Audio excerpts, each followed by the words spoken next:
So Stefan, when we think about decision-making in a hospital for controlling costs, or we think about decision-making in an ASC for controlling costs, who determines cost control in a hospital?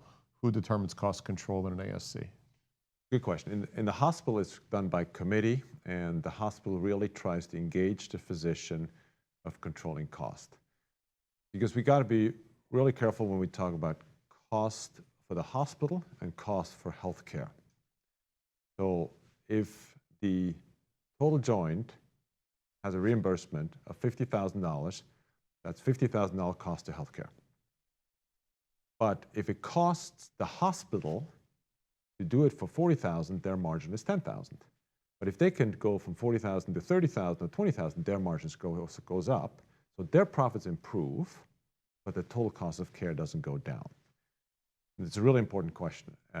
And so in the hospital, they do all kinds of different games with the physicians to try to engage them in reducing their cost. Because we as physicians profit financially nothing from reducing the cost for the hospital. Unless we're in an ACO, and like I'm in an ACO with our hospital, and every year we get together and they determine certain measures that we need to reach, and then if we reach those measures, which part of them are quality measures, part of them are cost measures, at the end of the year, they share some of that savings with us and then we get a check. So it's really made by committee. In an ASC, it's very different, right? Because I, as an owner in the ASC, the lower I bring the cost, the more margin as an owner I get. So there's a little bit of a conflict there. And so we really have to be careful as a surgeon in the ASC, we don't make decisions that favor our bottom line rather than improve patient care. So it's a really good question to ask, and it's very important to keep that, be ethical and do the right thing. Mm-hmm. So with that, there's bad actors everywhere, right? And it doesn't mean that can't be a bad actor in a hospital setting, regardless of whether the surgeon does, A or B. But you have influences in every environment. In the ASC is the surgeon, owner, part owner, full owner, who knows. And then you've got private equity sometimes too, the investors. And capitalism's a beautiful thing until it's misused. Correct. And so it comes almost exclusively down to ethics. It does. Yeah. And it's very important. And so, I always say to people, it's when you get up in the morning, you look in the mirror, you got to like the person that you're looking at.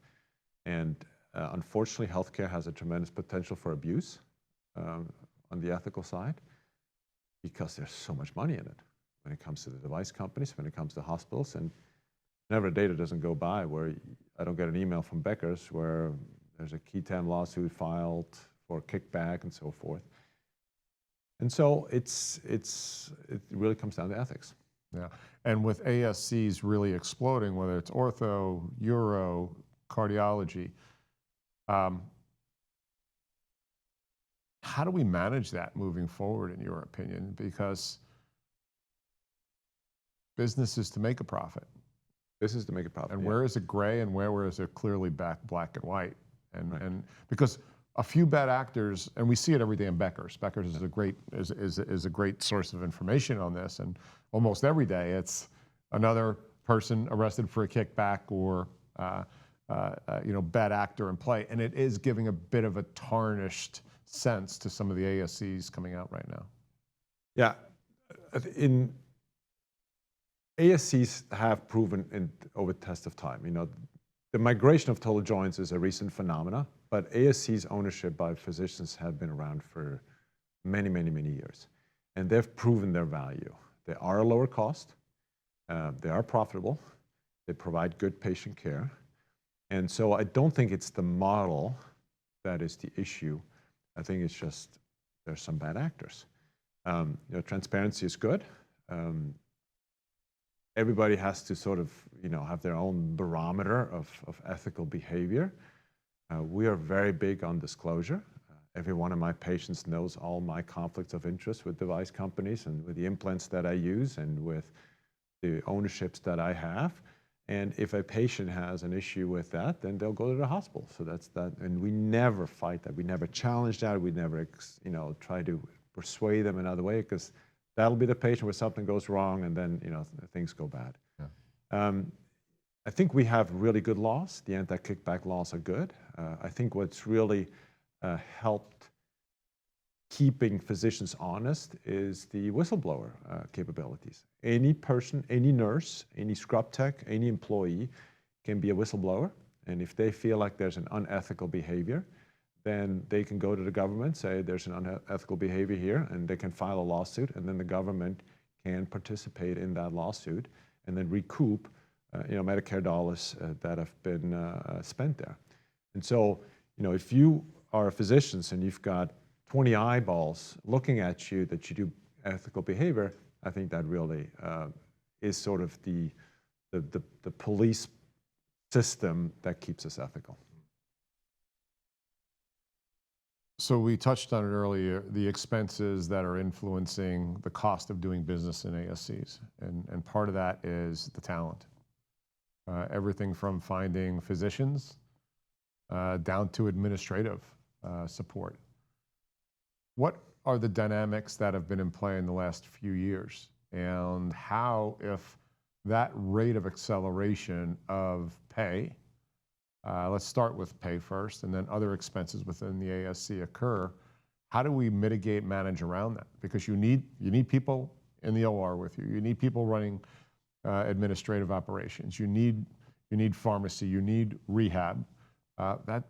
Those are going up and up and up to match just cost of living. Yeah, human capital is the most important thing for us, right? Because we need to have good nurses, we need to have good scrub techs, we got to have a good administrator. And the cost comes in multiple layers. The direct cost, them getting paid more. Then there's the cost of not being able to do surgeries because you don't have staff, right? You want to do a 7th or an 8th case, but you can't because you don't have the staff to do it. So that's a cost.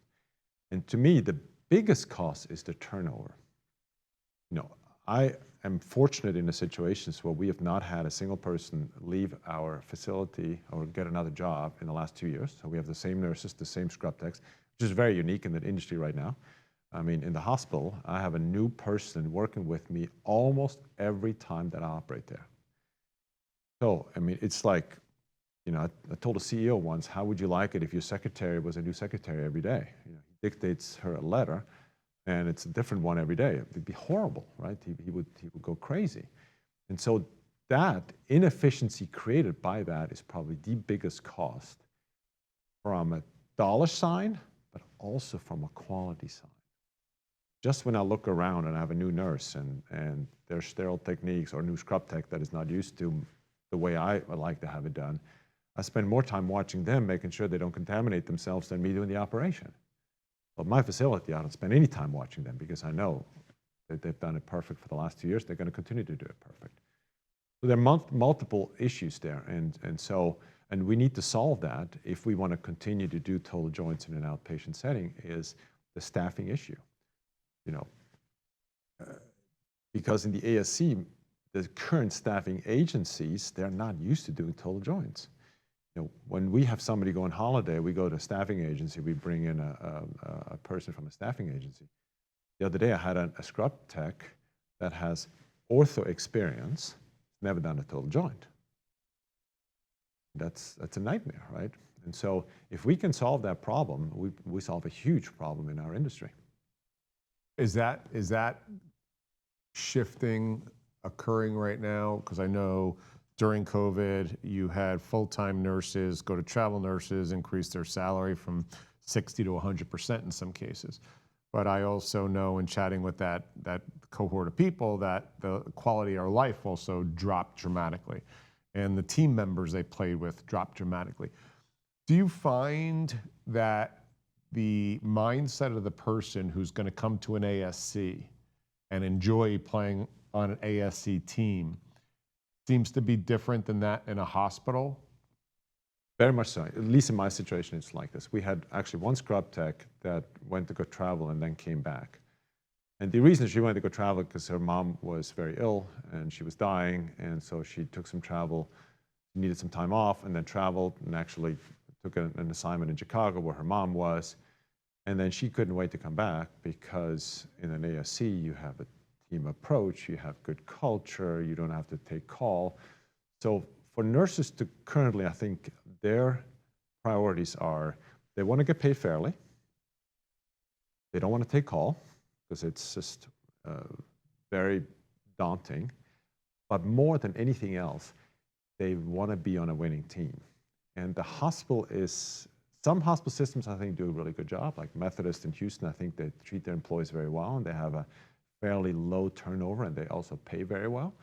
But a lot of hospital systems really look at how many hours that they work, they flex them off if they don't need them, and so they don't get their hours and things like that. And so a lot of nurses are disgruntled, and part of that turnover, a little bit self-inflicted wound by the hospitals, just not creating that culture that they need in this high-stress environment, the operating room, because it is high stress and it is hard work.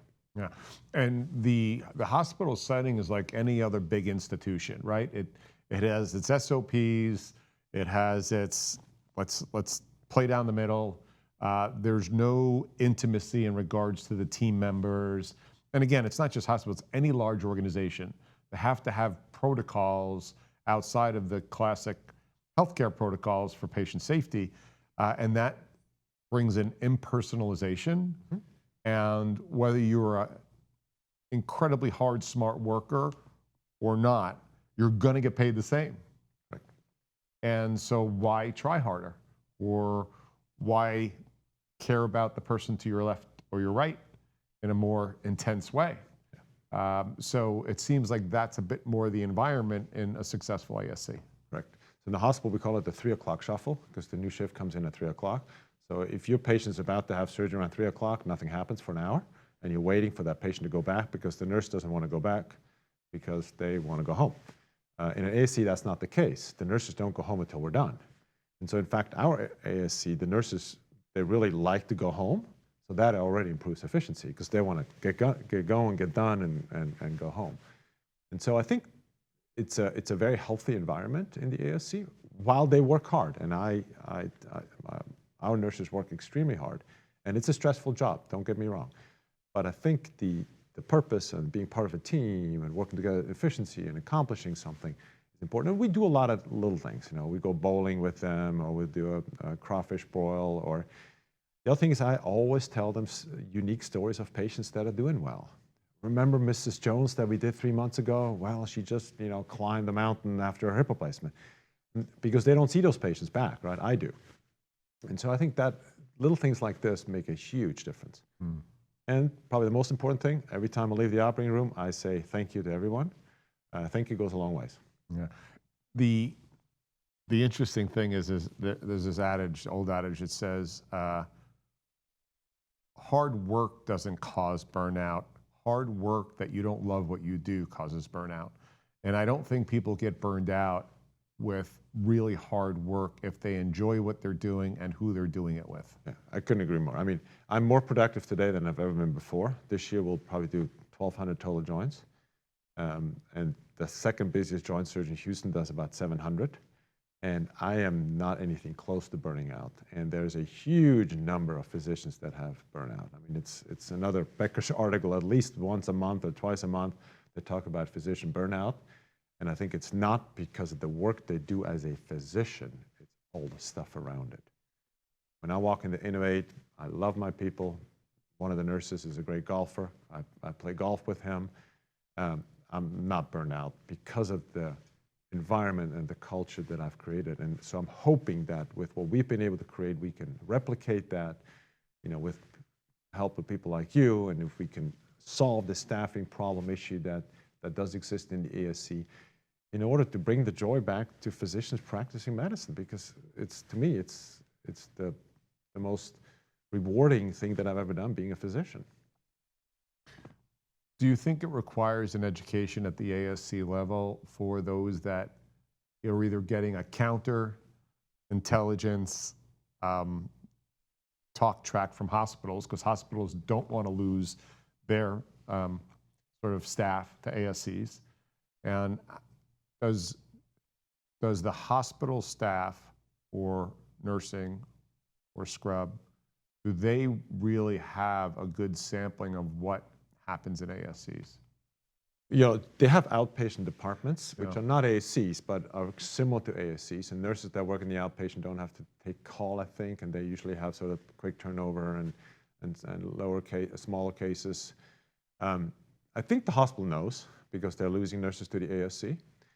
I think the support of the ASC comes from nurses talking to nurses. You should come over here because it's a lot of fun. We have a really good team, and the vast majority of our nurses were recruited by our nurses. Whenever we go through an agency, we probably lose that nurse. But when nurses recruit other nurses, that's when you really got to figure it out. Yeah, I think it's a big educational process. Yeah. So let's talk about final subject. So let's talk about running an ASC business, right? So you're a surgeon, doctor, and a businessman.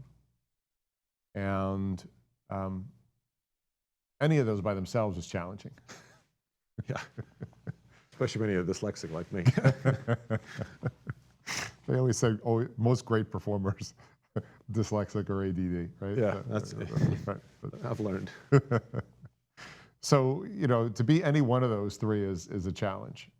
What is it like to run one of the most successful ASCs, and certainly the volume that you do and the outcomes, the fantastic outcomes you have?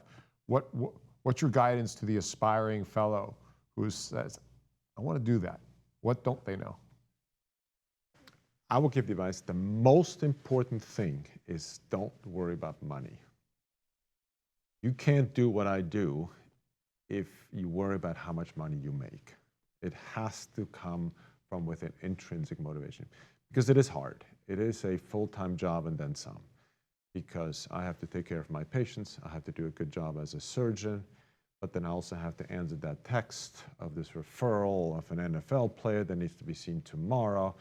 And then I got to make sure that I catch my plane, that I go somewhere to, design a new implant. It's a lot of work, and you're all over the place. And if you don't love it, you're not going to be successful with it. And the biggest challenge we've had with recruiting physicians is the first thing they ask, well, how do I get paid? And that's just the wrong question to ask if you want to be in the setting with the ASC. But again, I don't have burnout. I work very well, and I make a good income. But it's been extremely rewarding, and I will be able to extend my career because I'm in an environment that doesn't have burnout potential, nearly as high as if I were in a different environment. So that's what I would tell young, inspiring surgeons is go with the heart, don't go with the pocketbook.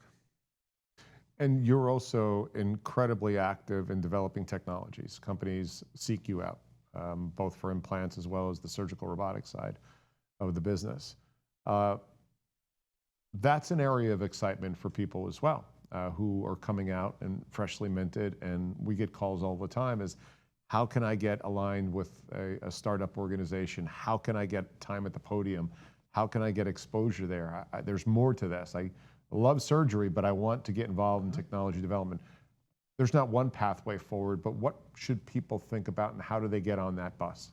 Yeah, as Dr. Renowat used to say, the 3 A's. I think you have to have ability, and availability. And the thing is, you just got to say yes. So if a device company asks you to do a study, you got to say yes. If the device company wants to do an evaluation of a new implant, because it's a progressive, stepwise career move that you do. You can't design a knee a year out of residency or fellowship. It's just not going to happen. No device company is going to ask you to design a knee if you've been in practice for a year. So you have to sort of prove your worth. Now, this stuff is not for everyone. There are surgeons that are just not engineers, and they're not good thinkers of what is the next gig, and they shouldn't do that. But I would always encourage every orthopedic surgeon to at least have one other passion, and that could be being the key person in the practice to mentor the staffing and look at, team building activities. It could be, volunteering in church. It could be, being a wonderful parent and spending time with your kids. Don't be just a surgeon. Do something else that fulfills you as well. But to really answer your question is, you got to be in a system that can mentor you. So, I always have that conversation with surgeons that I interview to come in to innovate, that if they're interested in this, I will mentor them. I will give them access to the device companies that but they have to prove themselves. So you really have to bring something to the table, because it's a very small portion of physicians that are innovators, early adopters, that have that capabilities of adding value to a device company.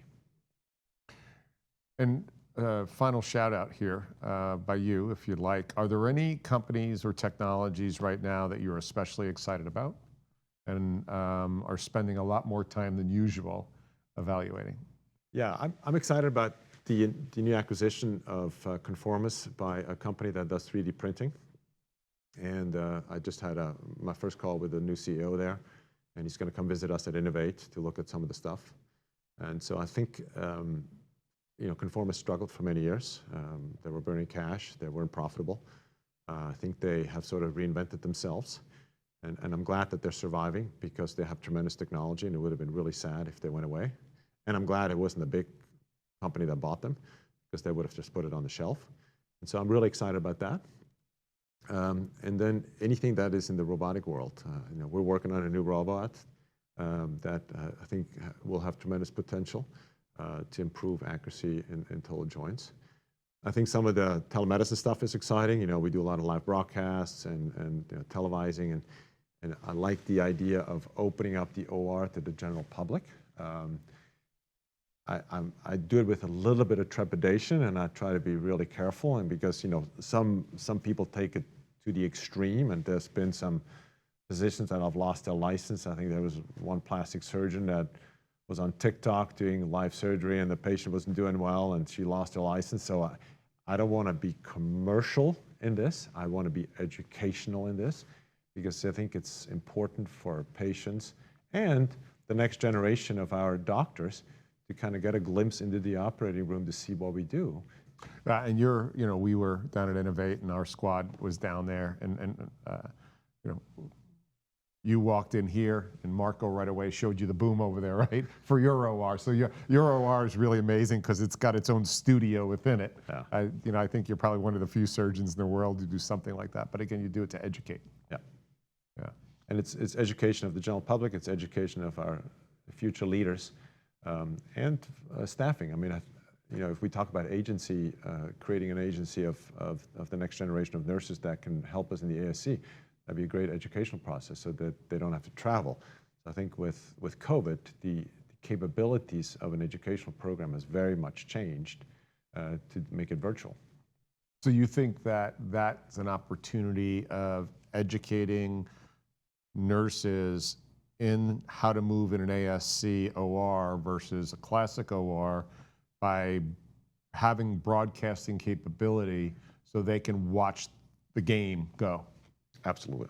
I think I hope that in the future we will have a certification for nurses to do total joints in the ASC, because it is different than doing a knee scope.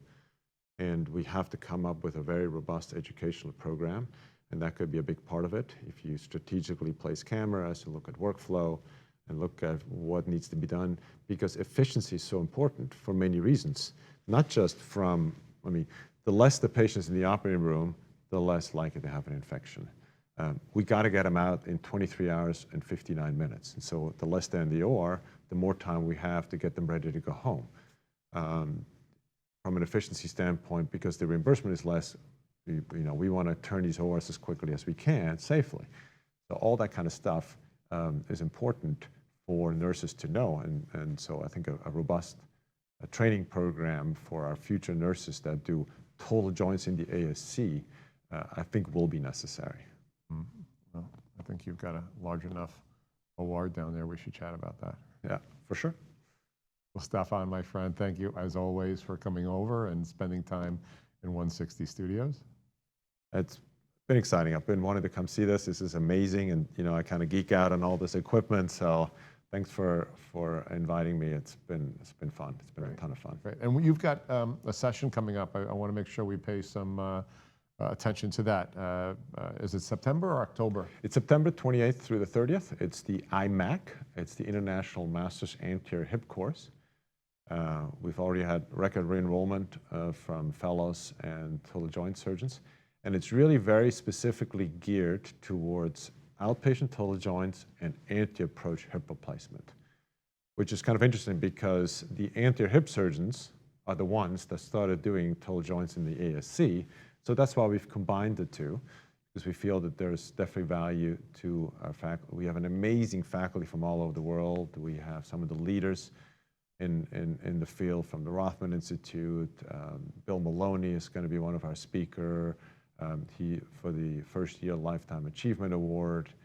We have some industry people there as well. You're going to come and help us host some of those things. It's very, very exciting. We're super happy that we were able to pull this off. We've done the course for 11 years before this first one, which was the identical course, just managed by a different company who unfortunately decided no longer to do it. So we took it under our own umbrella. My co-chairs, Joe Moskal and Ted Manson, are leaders in the field in many, many ways. And so we've been really excited about taking this under our own wing and us controlling all aspects of it. And so we're super excited. And it's in person and virtual? It's in person and virtual.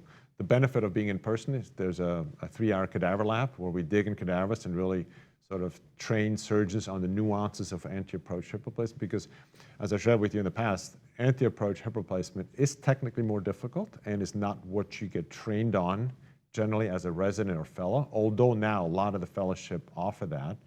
When I trained, there was no such thing as anterior approach. There was one surgeon doing, that was Joe Amata in San Francisco, and it was really done in Europe. And so I had to sort of learn on my own.